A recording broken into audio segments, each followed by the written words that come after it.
Assalamu alaikum wa rahmatullahi ta'ala wa barakatuhu. This is Maria Moment. We will continue reading our book, Paradise Under Your Feet, Hygiene and Sex Education.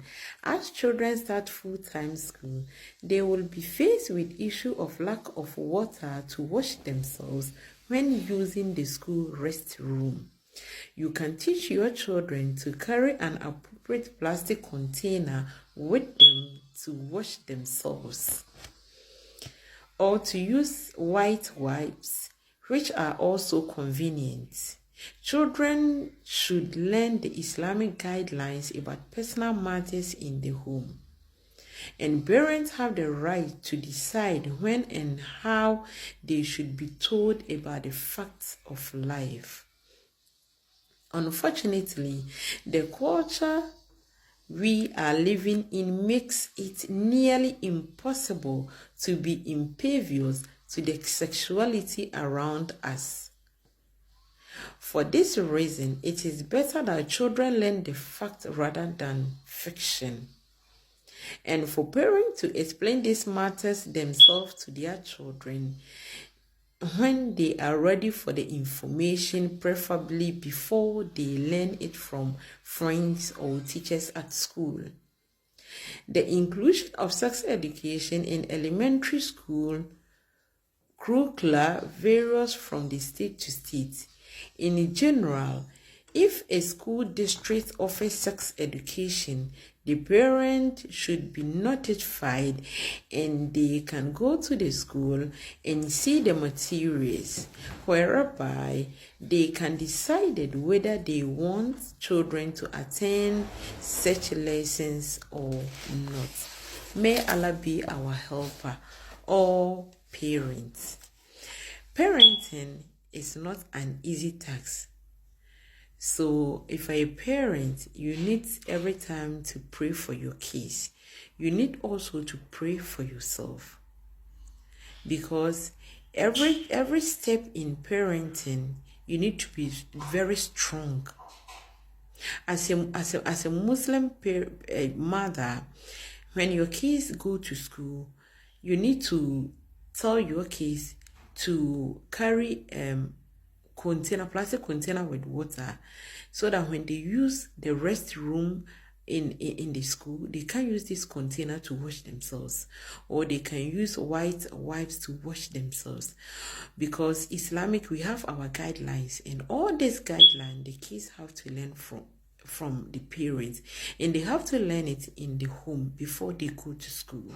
Because the children spend a lot of hours in the school when it's elementary school time. So you need to teach your kids all these guidelines. And also, when it comes to sex education, it's very important that parents, you will teach your kids what is sex education before they will learn it from friends or they will learn it from outside. Because nowadays, a lot of kids even learn it from internet. Because always the kids are with their telephones, they are with their iPads, they are with their laptops. And some of them see a lot of things on internet. So it's very important that as a mother, you sit your kids down and you talk to them. But you have to know how to talk to them and when to talk to them. This is what the book is telling us. So as a mother, the kids learn a lot of things from us, and we also teach our kids a lot of things. So you need to communicate very well with your kids. So through this communication, then you can get more information from the kids. You can see the maturity in the kids. Some of the kids are very fast. And some of them also think they know everything.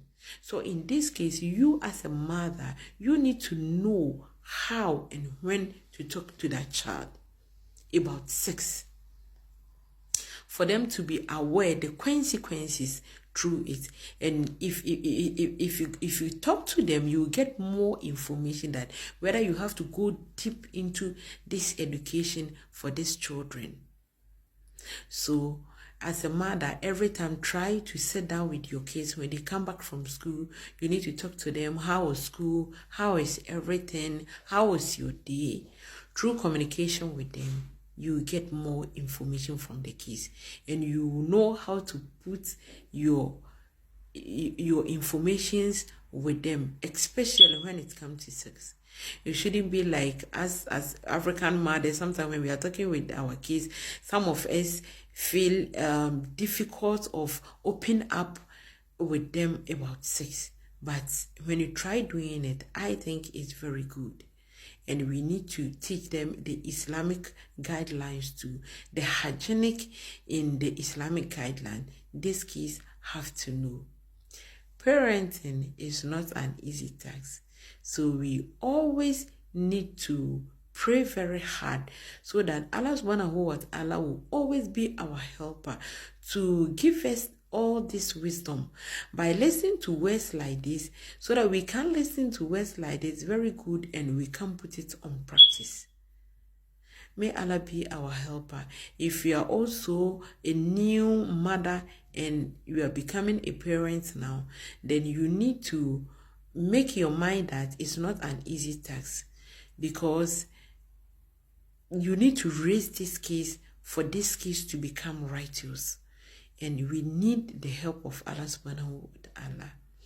May Allah be our helper, and we don't have to forget that we will remember our kids in prayers, because it's prayers who will let our kids listen to us. It's prayers that will let our kids know our heart, what we want them to become. It's through Allah's help that our kids will become what we want them to become. May Allah be our helper. Allahumma Amen.